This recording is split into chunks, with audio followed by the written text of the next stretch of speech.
bringing the Word to life, the Bible in a year.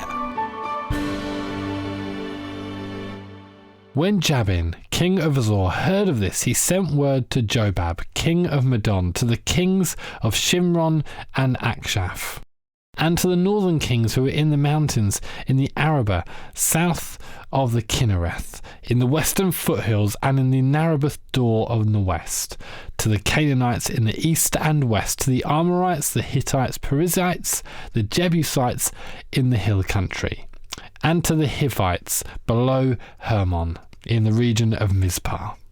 They came out with all their troops and a large number of horses and chariots, a huge army, as numerous as the sand on the seashore. All these kings joined forces and made camp together at the waters of Merom to fight against Israel. The Lord said to Joshua, "Do not be afraid of them, because by this time tomorrow I will hand all of them slain over to Israel. You are to hamstring their horses and burn their chariots." So Joshua and his whole army came together then suddenly at the waters of Merom and attacked them.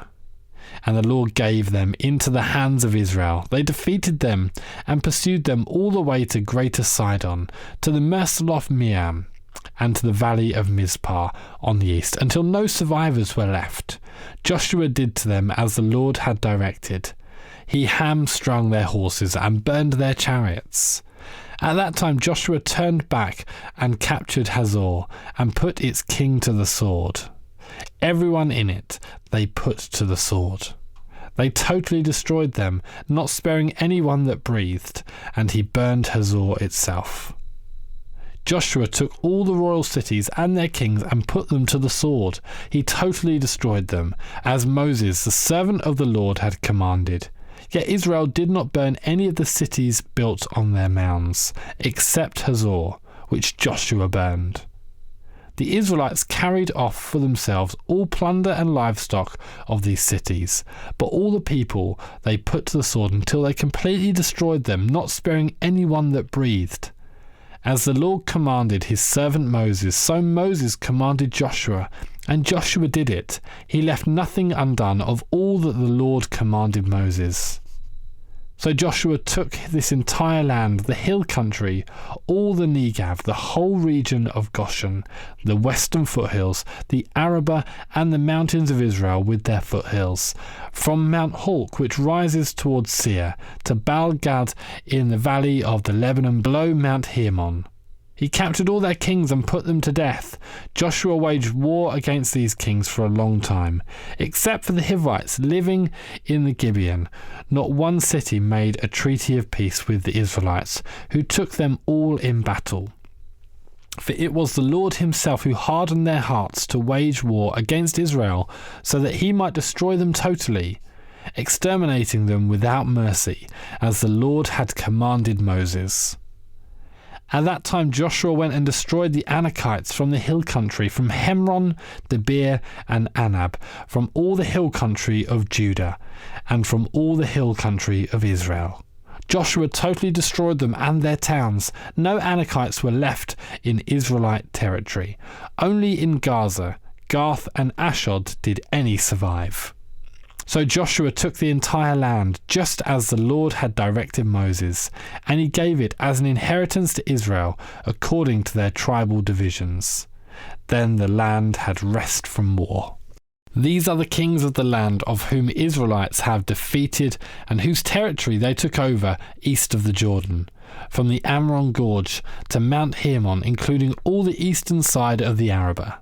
Sihon, king of the Amorites, who reigned in Heshbon. He ruled from Aroer on the rim of the Aron Gorge, from the middle of the gorge to the Jarab River, which is on the border of the Amorites. This included half of Gilead.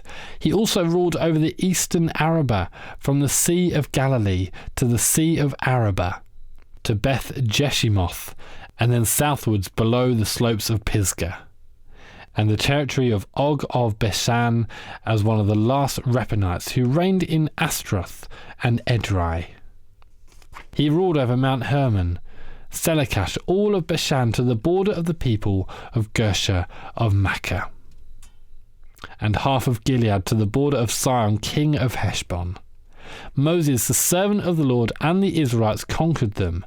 And Moses, the servant of the Lord, gave their land to the Reubenites, the Gadites, and half the tribe of Manasseh to be their possession.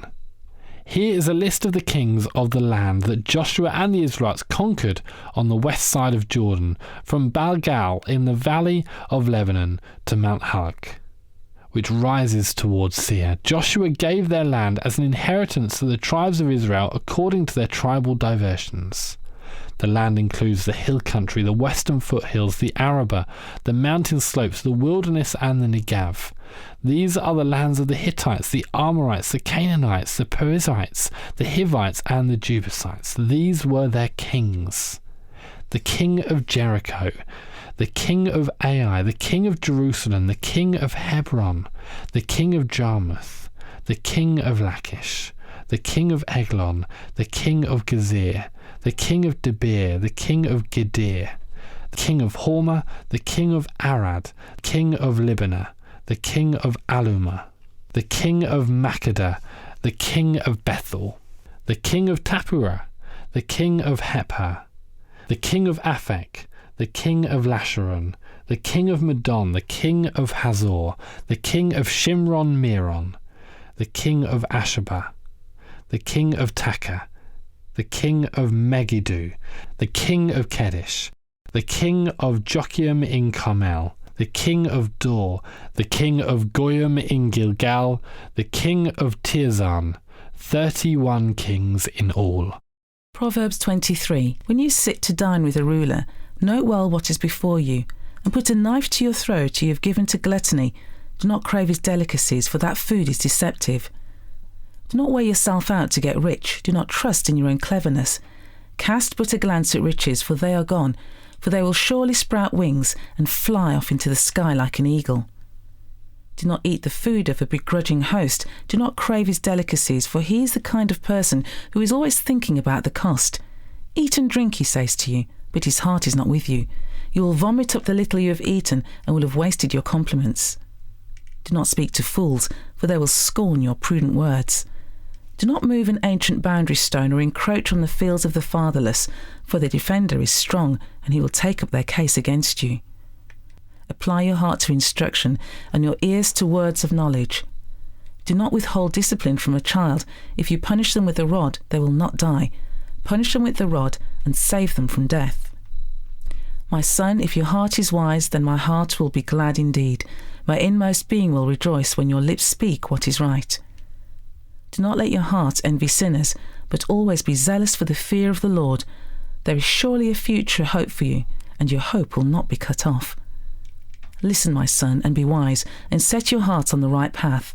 Do not join those who drink too much wine or gorge themselves on meat, for drunkards and gluttons become poor, and drowsiness clothes them in rags. Listen to your father who gave you life, and do not despise your mother when she is old. Buy the truth and do not sell it, wisdom, instruction, and insight as well. The father of a righteous child has great joy. A man who fathers a wise son rejoices in him. May your father and mother rejoice. May she who gave you birth be joyful. My son, give me your heart, and let your eyes delight in my ways. For an adulterous woman is a deep pit, and a wayward wife is a narrow well. Like a bandit she lies in wait and multiplies the unfaithful among men. Who has woe? Who has sorrow? Who has strife? Who has complaints? Who has needless bruises? Who has bloodshot eyes? Those who linger over wine, who go to sample bowls of mixed wine. Do not gaze at wine when it is red, when it sparkles in the cup, when it goes down smoothly. In the end it bites like a snake and poisons like a viper. Your eyes will see strange sights, and your mind will imagine confusing things. You'll be like one sleeping on the high seas, lying on top of the rigging. They hit me, you say, but I'm not hurt. They beat me, but I do not feel it. When will I wake up so I can find another drink?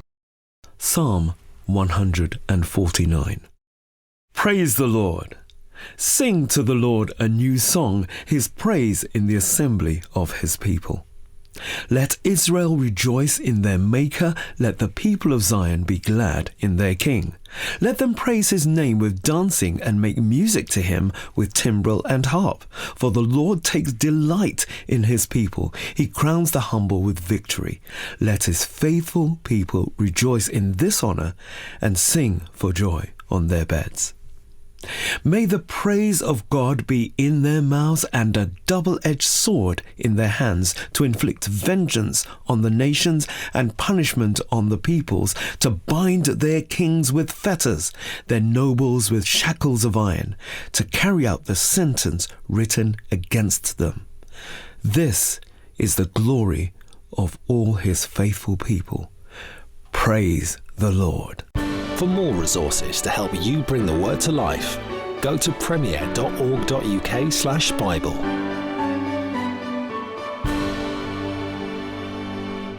This reading has been taken from the NIV Bible Biblica and is published by Hodder and Stoughton.